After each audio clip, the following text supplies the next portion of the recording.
Gentlemen, former ministers, you came today in large numbers, in extremely large numbers, as we can see, to be heard and to listen, to be heard in your own words and to listen to others as they, too, narrate their respective experiences of the impact of Professor Oramah, of his impact on Africa's trade finance. These sessions will be about vision and the actions of an individual who has contributed enormously to our continent. It will be a storytelling. Mansa Musa was about storytelling, and we would have more of that today. In June this year, the governor of the Central Bank of Nigeria described Professor Oramah as one of the few in the world, the 0.8%, who combine vision and execution. For according to Governor Yemi Cardoso, some have vision but lack execution. Others can execute but have little in vision. Oramah, we were lucky, has both, and everyone who spoke in Abuja in June thought so. In 1996, I joined Afreximbank, so Mark, you're right. It's almost 30 years. Oramah was already here and somewhat marginally older than me. We do have that discussions every now and again to see who is older, but I did have to concede at some point. But his energy, his courage, his tenacity were very evident. He did everything. He was a hustler of a kind, a credit officer, a legal officer. So Mr. Oramah conferred him the title of, he gave him the degree of an inter-LLB. Oramah was also the officer responsible for planning, for the strategic plans, for strategy as a whole. He was the president's personal assistant, but also, interestingly, the president's chief advisor. He excelled at every task, and President Oramah just let us flourish. He left us alone. So Oramah, not the cautious type, believed everything was possible. And every now and again, once in a while in a credit committee meeting, President Oramah, President Ododo would say, Oramah, this is a very bold initiative. Are you sure we would get there? And all of us, we know we would not get there. Oramah alone would believe we would. And mark you, at the end, we get there.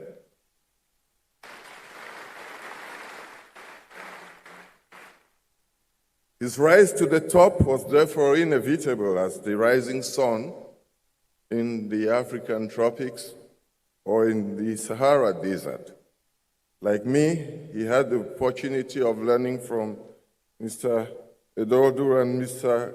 Jean-Louis Ekra. By the time Oramah assumed office in 2015, his vision was clear.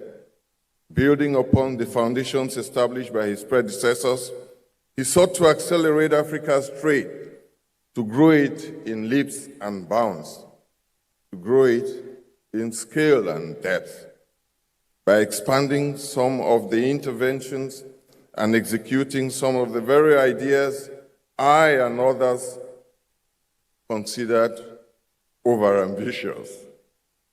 This approach helped to tackle the many interconnected challenges that afflict Africa's trade and development. This would come to be known as a portfolio approach. That's how we described it. The combined approach, which did not focus on trade alone, on just the branches of the tree. Oramah thought we had to address the trade infrastructure itself, the roots and the stem.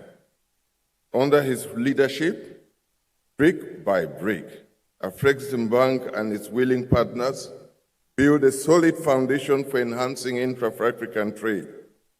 Instruments were created in very quick succession to dismantle the obstacles that have hindered Africa's progress for nearly 7 decades. we could not always keep pace.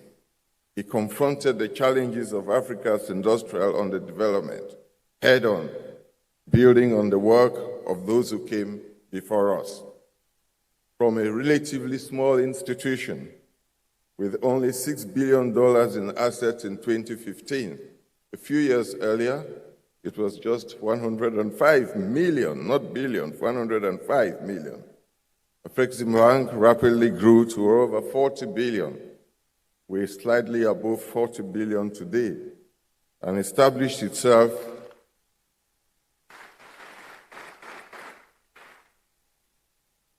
This growth led to the emergence of strategically important vehicles, offshoots of Afreximbank, the Fund for Export Development in Africa, an investment fund, Afreximshore for insurance, a project preparation facility.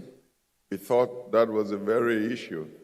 This is probably the only issue I fought hard with Oramah, and I had my way because he wasn't always bent on that, but he did have to concede to me at some point. A concessionary finance window and a highly specialized quaternary healthcare initiative, the African Medical Center of Excellence, so that very soon we begin to reduce in a significant way the levels of medical evacuations. Afreximbank is now one of the key multilateral financial institutions leading Africa's development efforts.